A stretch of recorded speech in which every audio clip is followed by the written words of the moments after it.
Mula pa noong unang taon ng high school sa isang pampublikong paaralan, magkaiba na ang mundong ginagalawan ni Gino at Francis. Si Gino ay anak ng isang kilalang negosyante sa kanilang bayan. Halos araw-araw ay may naghahatid sa kanya sa paaralan sakay ng mamahaling sasakyan. Laging bago ang kanyang uniforme, mamahali ng kanyang sapatos, at hindi nauubusan ng baon. Dahil sa marangyang pamumuhay, nasanay siyang isipin na mas mataas siya kaysa sa iba. Samantala, si Francis ay anak naman ni Namang Ruben, isang tricycle driver, at Aling Nena, isang labandera. Kapos man sa buhay, ginawa ng kanyang mga magulang ang lahat upang may pagpatuloy niya ang pag-aaral. Iisa lamang ang kanyang uniforme, kaya paulit-ulit niya itong isinusuot. Kahit kupas na ang kulay at ilang ulit nang natahi ang manggas, maingat niya itong nilalabhan gabi-gabi upang maging presentable kinabukasan. Madalas ring walang baon si Francis. Isang bote lamang ng tubig ang kanyang palaging dala. Habang ang kanyang mga kaklase ay kumakain ng merienda sa kantin, tahimik lang siyang nananatili sa loob ng silid-aralan habang nagbabasa ng libro o gumagawa ng takdang aralin. Ngunit hindi ito nakaligtas sa mapanuring mata ni Gino. "Hoy Francis, hindi mo pa ba pinapalitan ang uniforme mo? Mukhang mas patanda pa yan kaysa sa ating advisor eh." Malakas nitong sigaw habang nagtatawanan ng ilan nilang kaklase. Namula sa hiya si Francis, ngunit yumuko lamang siya. Sanay na siyang pagtawanan, ngunit bawat salitang naririnig niya ay parang karayom na unti-unting tumutusok sa kanyang puso. Kinabukasan, oras ng recess, inilabas ng mga kaklase ang kani-kanilang mga pagkain. Lumapit si Gino kay Francis at sinilip ang laman ng kanyang bag. "Wala na namang baon. Kawawa ka naman. Gusto mo bigyan kita ng barya? Baka sakaling makabili ka ng tinapay." Muling nagtawanan ng buong grupo. "Okay lang," mahinang sagot ni Francis. "Busog pa naman ako." Alam niyang kasinunghalingan niyon. Kumakalam na ang kanyang sikmura, ngunit mas pinili niyang tiisin ng gutom kaysa ipakita ang kanyang kahinaan. Nakita ng kanilang guro ang nangyayari at sinaway si Gino. "Huwag mong mamaliitin ang kapwa mo, Gino. Hindi sukatan ng pagkatao ang kapal ng pitaka." Ngunit ngumiti lamang si Gino at nagkibit balikat. Para sa kanya, habang may pera ang kanilang pamilya, wala siyang dapat ikatakot. Pag-uwi ni Francis, nadatnan niyang pagod na ang kanyang ina sa kakalaban ng mga damit ng ibang tao. Ang kanyang ama na may kakarating lamang mula sa maghapong pamamasada. "Kamusta ang klase, anak?" Nakangiting tanong ng kanyang ina. Ngumiti rin si Francis kahit mabigat ang kanyang kalooban. "Maayos naman po, Nay." Hindi niya na ikinuwento pa ang pangutya ng mga kaklase. Ayaw niyang dagdagan pa ang alalahanin ng kanyang mga magulang. Nang gabing iyon, habang nag-aaral sa ilalim ng mahinang ilaw, mahigpit niyang hinawakan ang kanyang lapis.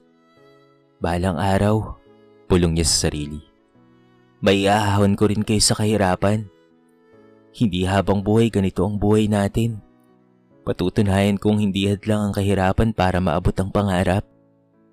Sa kabilang panig ng bayan, masayang naghahapunan ng pamilya ni Gino sa kanilang malaking bahay, habang ipinagmamalaki ng kanyang ama ang lumalaki nitong negosyo. Walang kamalay-malay ang binata na ang kayamanan ay maaaring mawala anumang oras, sapagkat ang buhay ay parang gulong. Hindi ito nananatiling nasa itaas, at darating ang araw na ang mga taong kanyang minamaliit ay maaaring maging mas mataas pa kaysa sa kanya. Lumipas ang mga buwan at dumating ang araw ng pagtatapos sa high school. Habang nagsisigawan sa tuwa ang mga magulang at nagkakapalitan ng yakap ang mga estudyante, Tahimik lamang na nakatayo si Francis sa isang sulok. Suot pa rin niya ang dati niyang uniforme. Ngunit sa pagkakataong iyon, ay may ngiti siyang hindi kayang pantayan ng anumang mamahaling damit. Sa gitna ng seremonya, isa siya sa mga estudyanteng kinilala dahil sa kanyang matataas na marka. Habang umaakit siya sa entablado upang tanggapin ang kanyang sertipiko, malakas ang palakpak ng kanyang mga guro. Alam nilang hindi naging madali ang bawat araw na kanyang pinagdaraanan. Sa kabilang banda, nagtapos din si Gino. Ngunit sa halip na ituon ang pansin sa kanyang kinabukasan, mas abala siyang magplano ng mga gala kasama ang kanyang mga kaibigan. Buo ang kanyang paniniwala na hindi niya kailangang magsumikap dahil sapat na ang kayamanan ng kanilang pamilya upang mabigyan siya ng magandang buhay. Pagkatapos ng graduation, napilitan si Francis na isang tabi muna ang pangarap na makapagkolehiyo. Hindi sapat ang kinikita ng kanyang ama sa pamamasada ng tricycle, at lalong lumiit ang kita ng kanyang ina dahil nagkakasakit na ito sa kakalaba. "Anak, pasensya ka na ha," malungkot na sabi ni Mang Ruben. "Kung may sapat lang sana tayong pera, makakapag-aral ka kaagad." Ngumiti si Francis at maraang hinawakan ng kamay ng kanyang ama. "Huwag po kayong mag-alala, tay. Makakapag-aral din po ako. Magtatrabaho po muna ako habang nag-iipon." Kinabukasan ay nagsimula siyang maghanap ng pagkakakitaan. Naging kargador siya sa palengke tuwing madaling araw. Pagkatapos noon ay tumutulong siya sa isang maliit na karinderya bilang tagahugas ng pinggan. Kahit pagod na ang kanyang katawan, hindi siya nawawala ng pag-asa. Tuwing gabi, nagbabasa siya ng mga lumang aklat at pinag-aaralan ng mga araling maaaring makatulong sa kanyang kinabukasan. Samantala, naging magaan ang buhay ni Gino. Nakapasok siya sa isang pribadong kolehiyo gamit ang pera ng kanyang ama. Ngunit imbes na mag-aral, mas madalas siyang makita sa mga inuman, mamahaling kainan, at galaan kasama ang kanyang barkada. "Relax lang," madalas niyang sabihin. "Nandiyan naman ang negosyo ni Papa. Kahit hindi ako magsipag, may mamanahin pa rin ako." Hindi niya napansin na unti-unti nang nahihirapan ang negosyo ng kanilang pamilya. Dumami ang mga kakumpetensya at nagkaroon ng sunod-sunod na maling desisyon ang kanyang ama sa pamamahala. Nagkaroon pa ng isang kasosyong tumakas dala ang malaking halaga ng kanilang puhunan. Isang gabi, narinig ni Gino ang matinding pagtatalo ng kanyang mga magulang. Paano natin mababayaran ang mga utang? Umiiyak na tanong ng kanyang ina.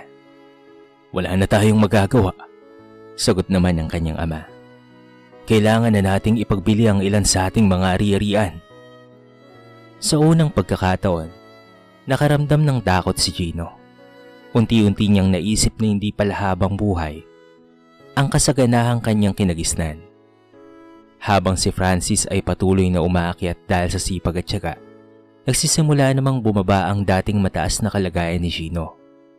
Hindi pa man nila muling nakikita ang isa't isa, tahimik nang umiikot ang gulong ng buhay. At unti-unti nitong binabago ang direksyon ng kanilang mga kapalaran. Mabilis na lumipas ang 10 taon. Maraming bagay ang nagbago. Ngunit hindi ang mga aral na iniwan ng nakaraan sa buhay ni Francis at Gino. Sa bawat pagsikat ng araw, sa nakalipas na 1 dekada, walang ibang ginawa si Francis kung hindi ang magsumikap. Mula sa pagiging kargador sa palengke, naging service crew siya sa isang maliit na kainan. Nang makaipon ng sapat na pera, ipinagpatuloy niya ang kanyang pag-aaral sa gabi habang nagtatrabaho sa umaga. Hindi naging madali ang kanyang paglalakbay. Maraming pagkakataong gusto niya nang sumuko dahil sa pagod at kakulangan sa pera. Ngunit sa tuwing maaalala niya ang sakripisyo ng kanyang mga magulang, lalo siyang tumitibay.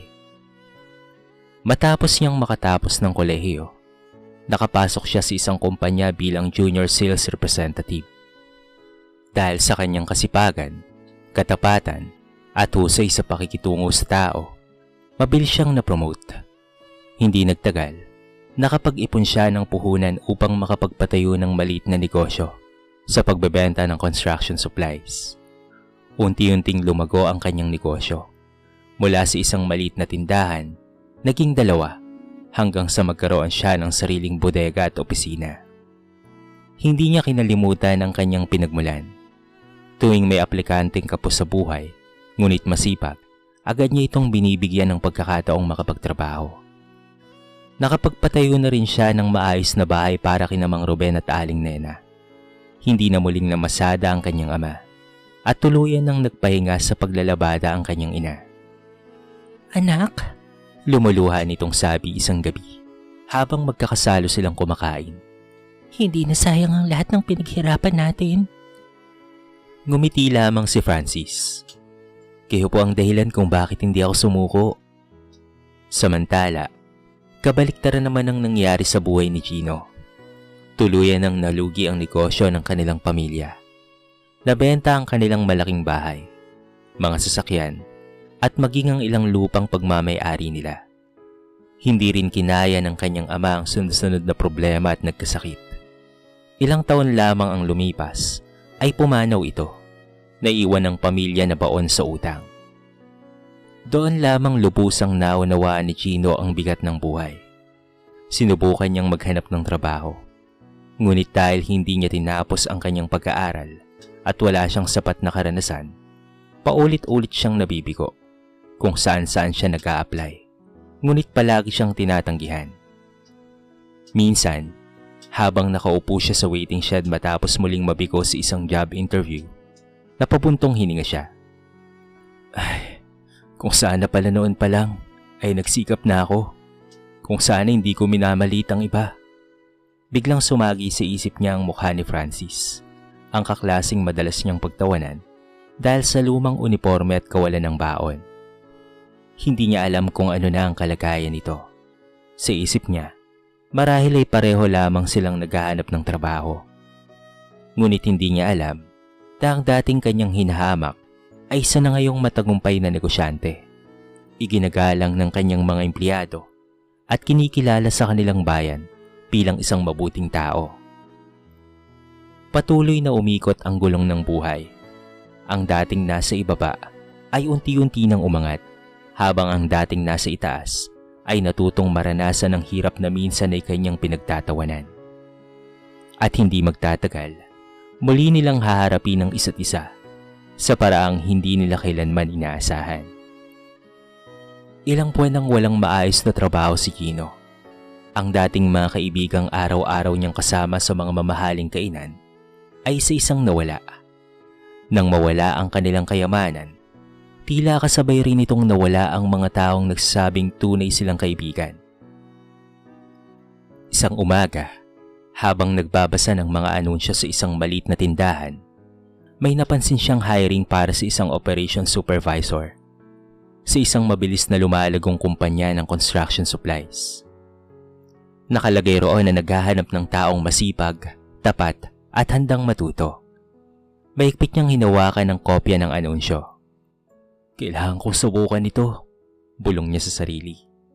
Maaga siyang nagtungo sa gusali ng kumpanya. Namangha siya sa laki at ganda nito. Malinis ang kapaligiran. Maayos ang empleyado. At halatang maayos ang pamamalakad ng may-ari. Habang naghihintay sa labi kasama ang iba pang mga aplikante, napansin niyang may malaking larawan ng may-ari ng kumpanya sa dingding. Ngunit dahil malayo ang kanyang kinauupuan, hindi niya ito gaanong naaninag. Ilang sandali pa, tinawag ng receptionist ang kanyang pangalan. Sir Gino, maaari na po kayong pumasok sa opisina ng ating presidente. Kinabahan siya habang kumakatok sa pintuan. Come in. Mahinaong tinig ang narinig niya mula sa loob. Dahan-dahan niyang binuksan ang pinto. Ngunit pagpasok pa lamang niya, ay tila tumigil ang kanyang mundo. Sa likod ng malaking mesa ay nakaupo ang isang lalaking pamilyar na pamilyar sa kanya. Maayos ang kasuotan nito. May kumpiyansa sa tindig at bakas sa mukha ang tagumpay na pinaghirapan. Francis? Mahina ngunit malinaw ang pagkakabanggit niya sa pangalan. Napangiti si Francis. Gino? Ang tagal na nating hindi nagkita. Lalong yumuko si Gino. Hindi niya malaman kung saan siya titingin. Bumalik sa kanyang alaala ang bawat panglalait, bawat tawanan, at bawat pagkakataong ipinahiya niya ang dating kaklase dahil lamang sa kahirapan nito. Samantalang si Francis ay nanatiling kalmado. Wala siyang bakas ng galit sa kanyang mukha. Paupo ka, magalang nitong sabi. Dahan-dahang naupo si Gino, ngunit hindi pa rin siya makatingin ng diretso. Pasensya na, agad niyang sabi. Hindi ko akalaing ikaw palang may-ari ng kumpanyang ito. Sandaling natahimik ang silid. Ngumiti si Francis. Hindi ko ring akalaing dito tayo muling magkikita eh. Napayuko si Gino at napabuntong hininga. Alam kong wala akong karapatang humingi ng pabor sa'yo matapos ng lahat ng ginawa ko sa'yo noon. Baka mas mabuti pang umalis na lang ako. Tumayo siya upang lumabas, ngunit pinigilan siya ni Francis. Sandali, Gino. Huminto siya at dahan-dahang humarap. Totoo, hindi ko nakalimutan ang mga nangyari noon. Nasaktan ako sa bawat pagkakataong pinapahiya mo ako. Maraming gabi akong umuwing umiiyak dahil pakiramdam ko ay wala akong halaga. Lalong yumuko si Gino. Unti-unting tumulo ang kanyang mga luha. Pero may itinuro sa akin ng buhay. Dugtong ni Francis. Kung hahayaan kong manig ang galit sa puso ko, hindi rin ako magiging mas mabuting tao. Hindi makapagsalita si Gino. Sa unang pagkakataon, naramdaman niya ang bigat ng kanyang mga kasalanan. Habang magkatapat silang nakatayo, kapwa nila napagtanto kung gaano kabilis magbago ang kapalaran. Ang dating batang walang baon at laging nilalait ay ngayon ay ang may-ari na ng isang matagumpay na kumpanya. Samantalang ang dating mayabang na anak ng mayaman ay isa ng aplikanteng umaasang mabigyan ng pagkakataong makapagsimulang muli. At sa loob ng opisinang iyon, magsisimulang masubok hindi lamang ang kababaang loob ni Gino, kung hindi pati na rin ang kakayahan ni Francis na tunay na magpatawad. Nanatiling tahimik ang opisina matapos magsalita si Francis. Tanging mahihinang tunog ng air conditioner ang maririnig. Nakayuko pa rin si Gino, puno ng hiya at pagsisisi. Francis, nanginginig ang kanyang tinig. Hindi ko alam kung papaano kong babawiin ang lahat ng nagawa ko sa iyo. Ang dami kong beses kang pinahiya. Pinagtawanan kita dahil mahirap ka noon. Akala ko, habang buhay may pera kami. Mas mataas ako kaysa sa iyo. Pero hindi pala. Marahang humiling si Francis. Ang nakaraan ay hindi natin mababago, Gino. Pero ang pagiging tao natin simula ngayon, tayo ang pipili nun. Napaluha si Gino. Hindi niya inaasahan ang ganoong sagot. Akala niya ipapalasap ni Francis ang lahat ng sakit na minsang ibinigay niya rito. Huminga ng malalim si Francis bago muling nagsalita. Noong mga panahong wala akong baon at luma ang uniforme ko, masakit ang bawat panlalait mo. Pero habang tumatagal, naisip ko na kung magiging alipin ako ng galit, ako rin ng talo. Kaya nangako ako sa sarili ko na kapag dumating ang araw na magiging maayos ang buhay ko, hindi ko gagawin sa ibang ginawa sa akin. Dahan-dahang inilapit ni Francis ang isang sobre kay Gino. Nandito ang appointment letter mo. Nagulat si Gino. Hindi mo ba ako tatanggihan? Ngumiti si Francis. Tinatanggap kita. Hindi makapaniwala si Gino. Nanginginig niyang binuksan ang sobre at nakita ang opisyal na liham na nagsasabing siya ay tanggap bilang operation supervisor ng kumpanya. Lahat ng aplikante rito ay dumaan sa parehong proseso, paliwanag ni Francis. Hindi kita tinanggap dahil kilala kita. Tinanggap kita dahil nakita kong kaya mo pa ring magbago at may kakayahan kang matuto. Biglang napayuko si Gino at tuluyang umiyak. Maraming salamat at patawad. Lumapit si Francis at marahang tinapik ang kanyang balikat. Ang paghingi ng tawad ay walang saysay kung hindi sasabayan ng pagbabago.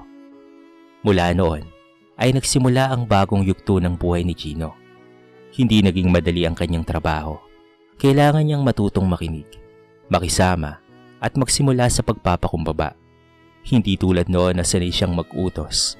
Ngayon ay siya ang unang dumarating sa opisina at huling umuwi upang matiyak na maayos ang takbo ng kanilang operasyon. Unti-unti ring napansin ng mga empleyado ang kanyang pagbabago. Hindi na siya ang dating mayabang na binata. Magalang na siyang makitungo sa lahat, maging sa mga utility personnel, security guard, at mga trabahador sa bodega. Isang araw, nakita niyang may bagong empleyadong tahimik na kumakain ng kanin na may asin lamang. Naalala niya kaagad ang batang Francis na dati niyang pinagtatawanan dahil walang baon. Lumapit siya rito at inabutan ng pagkain. "Huwag kang mag-alala," nakangiting sabi niya. "Darating rin ang araw.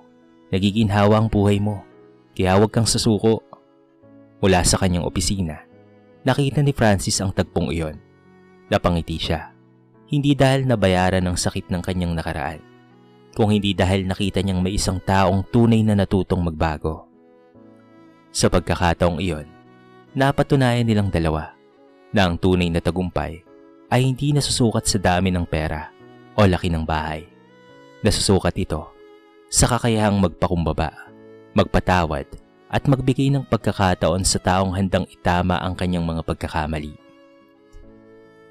Lumipas ang ilang taon mula nang tanggapin ni Francis si Gino sa kanyang kumpanya. Marami nang nagbago sa kanilang buhay. Ngunit ang pinakamahalagang pagbabago ay hindi ang kanilang katayuan sa lipunan, kung hindi ang kanilang mga puso. Dahil sa sipag at dedikasyon, unti-unting nakuha ni Gino ang tiwala ng mga kasamahan at ng pamunuan. Hindi na siya ang dating binatang mayabang at mapangusga. Sa bawat araw na lumilipas, mas lalo niyang pinahahalagahan ang bawat pagkakataong ibinigay sa kanya. Sa unang sweldo niyang sapat para makapag-ipon, agad niyang binili ng mga gamot ang kanyang ina at inayos ang kanilang maliit na inuupahang bahay. Hindi man marangya ang kanilang pamumuhay, masaya silang muling nagkaroon ng pag-asa. "Anak," nakangiting sabi ng kanyang ina habang magkasalo silang kumakain ng simpleng hapunan. "Pinagmamalaki kita, anak. Hindi dahil may trabaho ka na, kung hindi dahil naging mabuti kang tao." Napangiti si Gino. Noon niya tunay na naunawaan na ang tunay na kayamanan ay hindi nasusukat sa laman ng bangko, kung hindi sa mabuting pagkatao. Samantala, lalo pang lumawak ang negosyo ni Francis. Nagbukas siya ng mga bagong sangay at mas marami pa siyang nabigyan ng trabaho. Ngunit nanatili siyang mapagpakumbaba. Hindi niya kinalimutan ng mga panahong wala siyang baon at paulit-ulit na tinatahi ang kanyang lumang uniforme. Isa sa mga patakaran niya sa kumpanya ay ang pagbibigay ng pagkakataon sa mga masisipag at nangangailangan. Ano man ang kanilang pangangailangan, para sa kanya, ang talento at mabuting ugali ay mas mahalaga kaysa sa estado sa buhay. Isang araw, inimbitahan si Francis bilang panauwing tagapagsalita sa kanilang dating paaralan. Nasa unang hanay ng mga bisita si Gino, na ngayon ay isa na sa mga pinagkakatiwalaang opisyal ng kumpanya. Habang nakatingin sa mga estudyante, nagsalita si Francis. "Noong ako ang pinakamahirap sa aming klase, akala ko wala nang magbabago sa buhay ko. Pero natutunan kong ang kahirapan ay hindi hadlang para mangarap. Ang sipag, tiyaga at mabuting puso ang tunay na puhunan sa buhay." Saglit siyang tumingin kay Gino na nakangiting tumango. "Isa lang ang nais kong ipaalala sa inyong lahat," tugtong niya. "Huwag kailanman maliitin ng isang tao dahil lamang sa kanyang kalagayan. Hindi ninyo alam ang laban na kanyang pinagdaraanan. At tandaan ninyo, ang gulong ng buhay ay patuloy na umiikot. Maaaring ang nasa ibaba ngayon ay nasa itaas na bukas." Pagkatapos ng programa, magkatabing naglakad papalabas ng paaralan sina Francis at Gino. Napatingin sila sa lumang silid-aralan kung saan nagsimula ang lahat. "Maraming salamat sa iyo, Francis," taos pusong sabi ni Gino. "Kung hindi mo ako pinatawad, Baka tuluyan na akong nawalan ng pag-asa. Ngumiti si Francis. Hindi ako ang nagbago ng buhay mo, Gino. Ikaw mismo ang gumawa noon. Binigyan lang kita ng pagkakataon. Nagkamayan silang dalawa. Hindi bilang dating magkaaway, kung hindi bilang magkaibigang parehong tinuruan ng buhay ng mahalagang aral. Habang papalubog ang araw, tila sumisimbolo ito sa pagtatapos ng isang masakit na kabanata at sa pagsilang ng panibagong simula. Sapagkat sa buhay, maaaring magbago ang estado ng tao, mawala ang kayamanan o dumating ang kahirapan, ngunit ang kabutihan, pagpapakumbaba at pagpapatawad ang yaman na hindi kailanman mawawala. Sa kwentong ito ay marami tayong mapupulot na aral. Isa na nga riyan, na huwag kailanman manghamak ng kapwa dahil sa kanilang kahirapan. Ang kayamanan at katayuan ay maaaring mawala, ngunit ang mabuting puso, sipag at pagpapakumbaba ang tunay na susi sa pangmatagalang tagumpay. Tunay ngang ang gulong ng buhay ay patuloy na umiikot. Dito na po nagtatapos ang ating maiksing kwento sa araw na ito. Sana po ay nagustuhan nyo. At sana po ay kinapulutan nyo ng maraming aral. Kayo mga kabarangay, anong masasabi nyo sa ating kwento? I-comment nyo naman po sa baba ang inyong mga reaksyon at babasahin natin ang lahat ng yan. I-comment nyo na rin kung taga saan kayo para naman malaman ko kung hanggang saan nakaabot ang video na ito.